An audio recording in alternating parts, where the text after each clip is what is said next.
A las etapas de casi sin asma de Ernestito le seguían largos periodos de convalecencia que impidieron que asistiera al colegio durante los 2 primeros años de escolaridad. Al asumir la madre las funciones de maestra, el vínculo que generaba la necesidad de compañía de la convalecencia se estrechó aún más. Sí, Celia tenía una gran predilección para Ernesto por varias razones. Primero porque es el hijo mayor. Creo que eso también incide, que es el hijo mayor es en el que aprendes todo.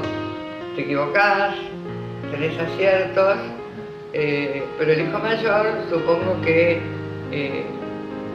inaugurás tu maternidad. Entonces ya tiene un carácter especial también el hijo mayor. Por un lado. Y por otro lado porque Ernesto era enfermo, después tenía asma. Entonces también él consideraba que quería protegerlo más. Y después, además, cuando empieza a crecer Ernesto, como Ernesto empieza a manifestarse como un ser eminentemente inteligente y al mismo tiempo muy sensible, muy bueno, se produce ahí un Edipo contra Edipo muy especial entre ellos dos. Los dos tienen una gran afinidad. Claro. Yo les contaba en el libro Que Ernestito no tenía con su padre, Ernesto. Ajá. La tenía con Celia, esa ternura, digamos. Yo diría que fue la gran relación de su vida, es decir, en todo sentido, entre hombres, mujeres y amigos y todo, es decir, una simbiosis absoluta, es decir, de que él le transmitió todo y que él recibía todo y esperaba todo, y la muerte de la madre sin saber dónde estaba el hijo fue tremendo. Tarjeta enviada por Ernestito a su tía Beatriz desde Altagracia, año 1933. Querida Beatriz, hoy recibí tu carta que me gustó mucho. Dale a la abuelita muchos recuerdos. Un beso para vos. Vieras qué bien estoy del asma. Teté, la firma es auténtica. 2 años más tarde aproximadamente. Ernestito aprendía a descifrar y a emplear el código gráfico de las letras en un hogar intelectualmente activo.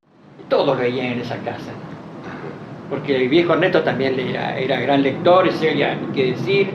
Celia lo hizo leer mucho a Ernesto, inclusive Ernesto leía mucho por lógica, porque había épocas de invierno que no podía salir por el mal tiempo. La postración, a la que hasta en sus últimos días lo obligaría su enfermedad, propició desde la niñez la inclinación por la lectura. En Bolivia, al cabo de sus fuerzas, cuenta Regis Debray que llevaba todos sus libros al hombro. Libros de medicina, Mi vida de León Trotsky, opúsculos de Mao y los poemas de León Felipe. Pero en aquellos primeros años de la niñez, Ernestito leía toda suerte de libros de aventuras y revistas de historietas. Y libros, este tipo, Ernestito, muy pronto se largó a leer de todo. Yo recuerdo que ya en Altagracia, él estaba en 2º grado, tenía esa época que era falangista también, que habrá sido 15 días, pero fue así. Claro. Leía a Alejandro Dumas ya, por ejemplo, es decir, se devoraba cualquier cosa. Leer le gustaba muchísimo y leía sus libros, tenía una biblioteca preciosa. No de cuentos de niños chiquitos, de la hormiguita, también los tenía, ¿no? Pero él ya se dedicaba a los más grandes, leía el Robin Hood, Genoveva de Brabante, el Corsario Negro, todo eso, y me los prestaba después para leer. Altagracia para mí era lo siguiente, el Chalet Fuentes tenía en el fondo un gallinero vacío, ¿no? Es decir, había habido un gallinero y ellos no tenían gallinero. Siempre había alguno de los chicos que se agarraba un libro, un panflauta y se iba al gallinero. Y se pasaba por ahí un día entero, y todos los libros los tenían llenos de miguitas. Claro. No iban a tomar café con leche, a la hora del café con leche, que se quedaban morfando un panflauta así y leyendo Los Tres Mosqueteros. Cuando íbamos al cine llevaba revistas, llevaba el Pispá, el Tibi y Paturuzú. ¿Para qué la llevaba? Y llevábamos para leer antes de que empezara la película, o en el intervalo, poníamos la revista, pero él prestaba revistas a todo el mundo, después las levantaba, se las llevaba de vuelta. Él leía mucho el Tibi. Nosotros, los Córdoba, éramos chicos muy correctos, muy bien educados, muy amaestrados. En la casa no se podía hablar fuerte porque el viejo estaba durmiendo y cosas por el estilo. Muy cumplidores en la escuela y leíamos Villinquen, que era la revista de los niños correctos. Y Ernestito leía el Tony, el Tibis y el Gorrión. Eran revistas bien de historietas y las revistas de los chicos más atorrantes. La lectura potenciaba el anhelo de infinito que se incubaba en los periodos de convalecencia. A través de las palabras de la ficción literaria o de las imágenes de las historietas, Ernestito se transportaba a otros ámbitos: ciudades históricas y pueblos desolados, desiertos y selvas, ríos y mares en los que las circunstancias ponían a prueba la hidalguía y el heroísmo de los personajes. La posibilidad de vivir las experiencias de los héroes y de estar a la altura de su honor y de su temeridad lo proyectaba al Ernestito convaleciente a una instancia ideal de sí mismo. El mundo real se transformaba entonces, en los períodos de salud, en el ámbito de realización de sus anhelos literarios, historietísticos, cinematográficos. ¿Puede ser? El padre nos llevaba al cine, los días domingos a la tarde, el matine que le llamaban en aquel tiempo, allá frente a la plaza Mitre, ahí sí. Y bueno, y ahí veíamos, me acuerdo, unas películas de Tom Mix, si hago de Tom Mix, y yo me acuerdo como si fuera hoy. Y claro, yo no sé, el asunto que nosotros le decíamos el muchachito, porque él subía a cabo y andaba tan bien, qué sé yo. Y bueno, una vuelta salió disparando Tom Mix y se dio vuelta y quedó en un solo estribazo y pasó entre los indios, ay, qué sé yo. Y bueno, y entonces el Ernesto quiso hacer lo mismo. Sí, se le cortó el estribo y se cayó al suelo, pero era duro este cosa. Y ay, no, yo corrí, yo me volví en el otro cabello, me bajé y le digo, che, ¿estás bien? Che, vos sabés, me duele. Bueno, yo le tocaba, pero no tenía ningún chicho, no tenía nada. Ya se levantó y ya un día fue y subió de vuelta. Ya fuimos los átomos y volvió a subir y le sacó. Pero ya no hizo mal el chiste. ¿Sí? No, Claro. No, Macano, ya no. Ya sabía cobarda un poco. Los anhelos incumplidos se transformaban en Ernesto en cuentas pendientes a las que sí o sí debía alcanzar en su consecución. Y es que lo regía la lógica implacable de una ética de hierro que se iría depurando con el tiempo. El cumplir con sus anhelos no solamente le permitía alcanzar la altura del ideal de sí mismo, era, además, la única confirmación que lo libraba del peso de la posibilidad de ser un miserable, un cobarde y oscura, pero fundamentalmente, una persona limitada por la enfermedad. Él no quería ser, él no quería, ¿cómo le puedo decir? Él no quería sentirse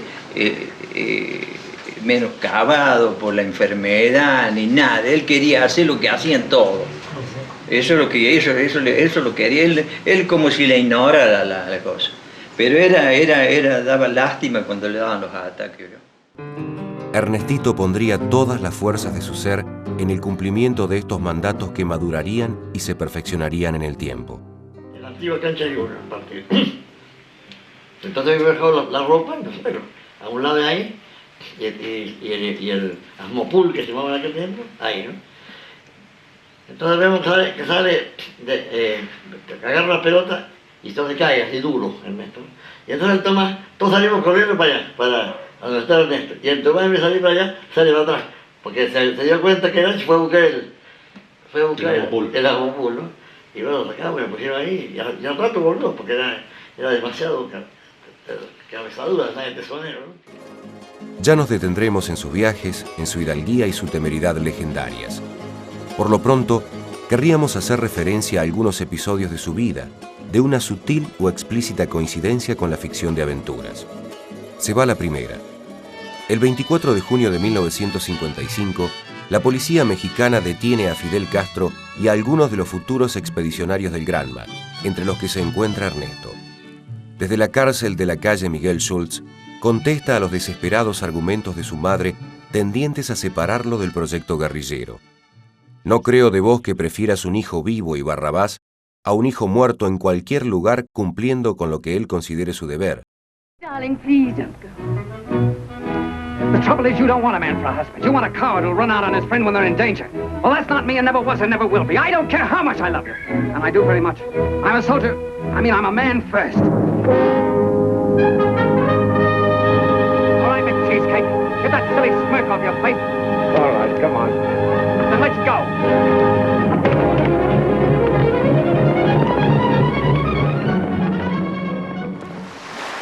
3 días después del desembarco de los expedicionarios del Granma, se produjo el combate de Alegría del Pío, en el que el Che fue herido en el cuello. Años más tarde escribiría en sus pasajes de la guerra revolucionaria: quedé tendido. Disparé un tiro hacia el monte, siguiendo ese oscuro impulso del herido. Inmediatamente me puse a pensar en la mejor manera de morir. Recordé un viejo cuento de Jack London, donde el protagonista se dispone a acabar con dignidad su vida al saberse condenado a muerte por congelación en las zonas heladas de Alaska. Pero lo que me contó Ernesto, que se hizo realidad en la vida, fue estar cazando arriba de un elefante en la India. ¿Te lo conté eso? Sí. Invitado por Nehru. Esto me lo contó, yo creo que en Punta del Este, porque en otro lugar no me lo puede haber contado, ¿no es cierto? Así hablando que se le había hecho realidad, él le dijo a Nehru algo de eso, que siempre soñó con cazar arriba de un elefante, qué sé yo. Y al día siguiente le mandaron un elefante con un guía, con esas especie de casetas que ponen arriba, y con eso fue a cazar. No cazó nada, No cazó nada porque Ernesto no le iba a tirar a ningún bicho, le iba a tirar.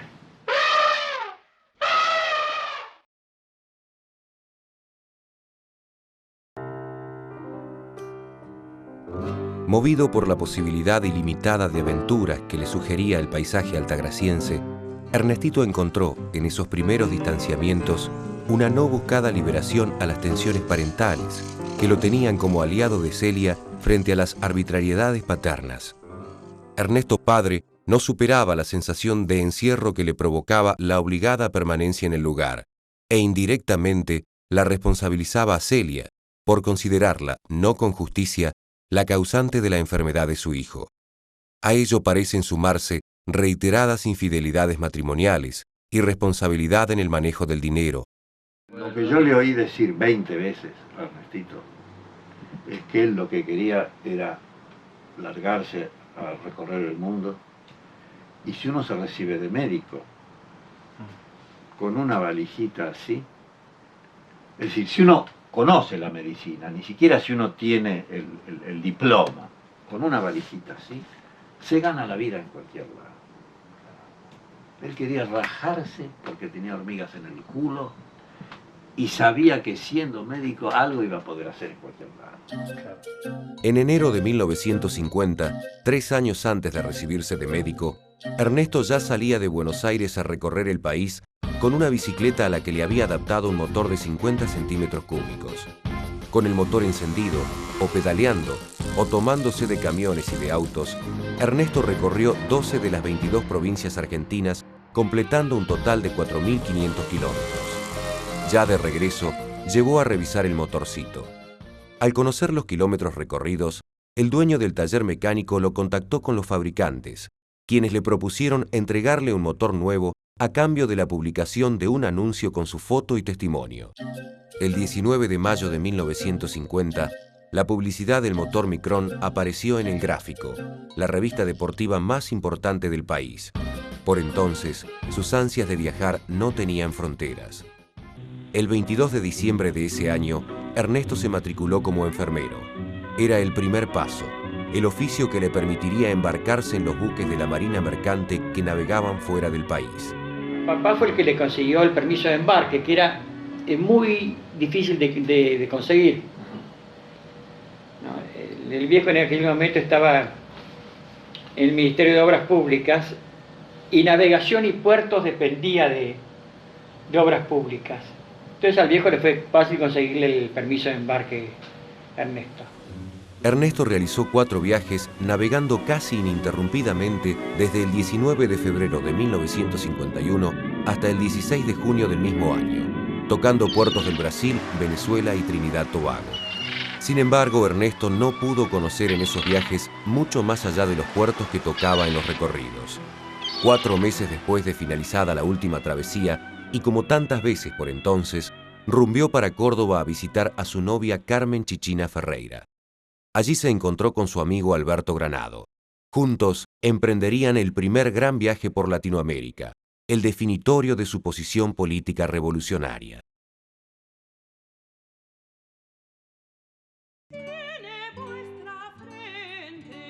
Enrolados algunos en la corriente liberal desde su inicio, los antepasados de Ernesto obtuvieron grandes beneficios económicos por su filiación política, así como también persecuciones y muerte. Es el caso de uno de sus bisabuelos paternos, exiliado durante el gobierno de Juan Manuel de Rosas, o del coronel Francisco Lynch y Arandia, a quien la mazorca del restaurador de las leyes decapitó en 1840. Juan Martín de la Serna, bisabuelo materno del Che, había sido personaje del roquismo, había sido senador, había comprado su cargo de senador por no sé cuántos pesos, según recordaba mi madre, y con eso había hecho negocios, había recibido campos.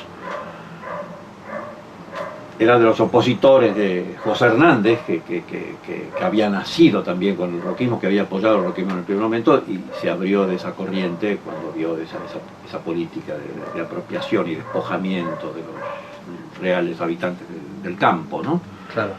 Este bisabuelo mío había sido de los que habían hecho negocios con esa gente. Mi abuelo, Juan Martín de la Serna, lo acompañó en sus épocas de juventud, y yo pienso que de alguna manera hubo una reacción de algún modo moral frente a esa actitud del roquismo, y de ahí surgió la Unión Cívica Radical, en definitiva. Te doy mis versiones, yo la considero algo así como el ala decente de la oligarquía porteña, en su nacimiento. El distanciamiento de Juan Martín de la Serna respecto del roquismo y su filiación a la Unión Cívica Radical reflejan un posicionamiento político frente a un sector de su propia clase que encontró en Carmen y Celia a dos continuadoras. La celebración del centenario de la Revolución de 1810 revitalizó en la Argentina el sentimiento patriótico, generando una tendencia hacia una preocupación social homogénea. Las palabras pronunciadas en 1911 por el sociólogo francés Jean Jaurès, de gran ascendencia entre los sectores progresistas de las clases alta y media porteñas, predispusieron a estas en favor de las ideas socialistas. El socialismo apareció entonces como una suerte de perfeccionamiento y coronación de las doctrinas liberales, como la última instancia de una modernización que debía remover los obstáculos tradicionales. Este vuelco se reflejó en los comicios parlamentarios de 1912, en los que resultaron electos dos candidatos a diputados del Partido Socialista por Capital Federal, Juan B. Justo y Alfredo Palacios. El Partido Socialista, fundado en 1896, alejado de posiciones radicalizadas, bregaba con los sindicalistas por reformas limitadas en un orden social al que aceptaban en sus rasgos básicos. Desde 1895, la industria argentina se venía acrecentando gracias a la instalación de grandes empresas, a cuya sombra crecía una clase asalariada cada vez más numerosa. Alfredo Palacios, primer diputado socialista, había obtenido ya en la primera década del siglo la sanción de una ley que establecía el descanso dominical y otra que protegía el descanso de las mujeres y los niños. Los socialistas se preocupaban además por ilustrar a la clase obrera, convencidos como estaban de que la educación era el instrumento principal que le permitiría salir de la explotación, a la que consideraban una consecuencia directa de la ignorancia. Así fue que crearon centros, bibliotecas, dieron conferencias, acercaron grupos artísticos, etc. El radicalismo, como contraparte, llegado al poder en 1916 mediante elecciones legítimas, carecía de una política renovadora. Se opuso en el Parlamento al proyecto de divorcio y vetó la Constitución Provincial de Santa Fe, que declaraba la neutralidad religiosa del Estado, echaba bases para los derechos obreros y propiciaba la reforma agraria. A la retracción de capitales y a las dificultades en el comercio exterior, resultantes de la Primera Guerra Mundial, se sumó el impacto de los fenómenos sociales que ocurrían en el mundo.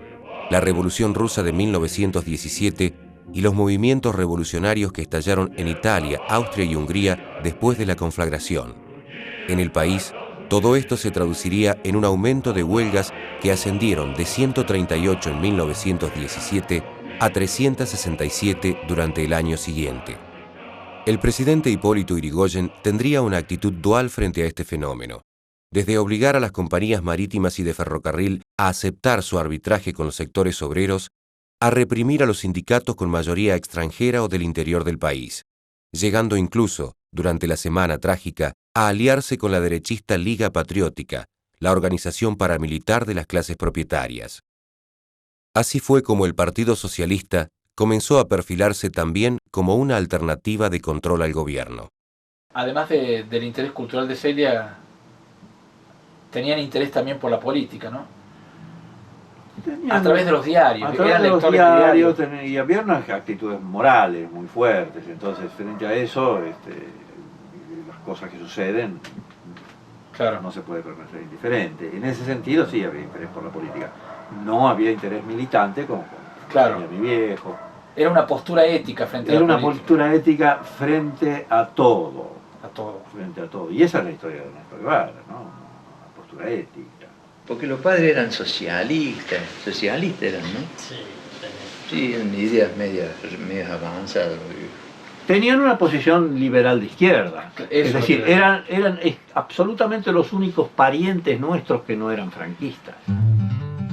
La guerra fue seguida con mucho interés acá en Argentina, ¿no? Sí, muchísimo. Inclusive dividió a la sociedad, ¿no? Dividió a la sociedad y al periodismo. Claro. La prensa era por excelencia el diario antirrepublicano y Crítica se convirtió en el diario republicano. El único diario que apoyaba, el único diario comercial que apoyaba a la República. Toda la prensa, toda la institución, toda la burguesía estaba con Franco, sin ninguna duda. Y ese señor Botana, el mismo señor que tenía Leones, por ejemplo, cuando empezaron a llegar los primeros exiliados españoles, que el primero que llegó fue Manuel de Falla, que fue Altagracia, y los esperaban en el puerto, los esperaban gente crítica. Es decir, no llegaban a un país donde tenían que arreglárselas solos. Claro. Pero al mismo tiempo ese señor es el que manda a mi viejo, y eso sí influye en Ernesto después, manda a mi viejo a la Guerra Civil Española, como representante de Crítica, como corresponsal de guerra de Crítica. Entonces, cuando mi viejo se va a España, nosotros vivíamos en la calle Junín y Santa Fe, mi vieja decide alquilar una casa en Altagracia con los Guevara. El chalet Fuentes Condal. Alquilamos juntos, las dos familias. Claro. Quedaba el jardín, tenía una barranca que daba directamente sobre la cancha de golf. O sea que eran 4 Guevaras y 2 Córdoba. Éramos 6 chicos que imagínate cómo la pasábamos. Claro, yo siempre digo que esto fue Altagracia, un lugar muy especial que, digamos, donde se forjó ideológicamente Ernestito, hoy el Che Guevara.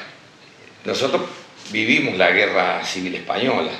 Acá vinieron la familia González Aguilar, que era un médico español que creo que fue uno de los últimos personas que salió de Madrid cuando cayó en manos del franquismo. Era ministro de Sanidad de la República, vino para Altagracia. Acá un grupo, no había rivalidad, vino sin un centavo, no tardaba en poder revalidar su título para ejercer, pero estuvo muy protegido por el doctor Resuaje de acá de Altagracia, por Ferrer Moratel, mi padre, por el equipo de Gumercindo Sayago en Córdoba. Bueno, una familia con 4 hijos, Carmen, Paco, Juan y Pepe. ¿Se abren comités de solidaridad con la...? Sí, acá se juntaba plata, se mandaba para los refugiados españoles en distintos lugares, se ayudaba. Seguimos la guerra paso a paso, con mapas, con explicaciones de nuestros padres. Pero Ernestito, que era un chico de segundo grado, siempre rebelde y siempre en contra, era franquista. Después ya cuando se metieron los alemanes, qué sé yo, y él estaba de parte de los alemanes, de parte de los nazis. Porque yo le contaba a él, él lo odiaba a los norteamericanos y a los ingleses. Sí. Él apoyaba a Alemania, él le gustaban los nazis, la Alemania. Y hablaba. Y el padre decía, che, pero no seas pobre, ¿cómo te vas a meter con los alemanes? Hay que estar de parte de los aliados. ¿Qué aliados? Decía, si esos aliados son unos sinvergüenzas, son unos chupasangre, así con esas palabras, chupasangre. Después Celita, mi prima, me lo negó, pero yo lo recuerdo de aquella época de Altagracia. Claro. Ahora, después vino mi viejo de la Guerra Civil Española, con símbolos, con birretes, con qué sé cuánto, y con Ernestito jugábamos, cuando me iba a decir, cosas de chicos, porque Sí. pero te lo comento como síntoma de su rebeldía permanente, ¿no? Creo que la vuelta de mi viejo de la Guerra Civil Española, las fotos de la Guerra Civil Española, las canciones, todo el cancionero que trajo desde la Internacional a todas las canciones de la Guerra Civil, que trajo un librito maravilloso. Bueno, creo que eso influenció, no sé si influenció directamente a Ernesto, pero Ernesto escuchaba mucho todas estas narraciones de guerra de Policho. Cuenta Ernesto padre. A la casa de los González Aguilar continuamente llegaban jefes republicanos, combatientes, profesionales, poetas. El general Jurado, héroe de la batalla de Guadalajara, arribó a la ciudad de Córdoba, como tantos exiliados, y de allí pasó a Altagracia tratando de encontrar algún trabajo. Nos hicimos muy amigos y me contó muchos pormenores de la guerra.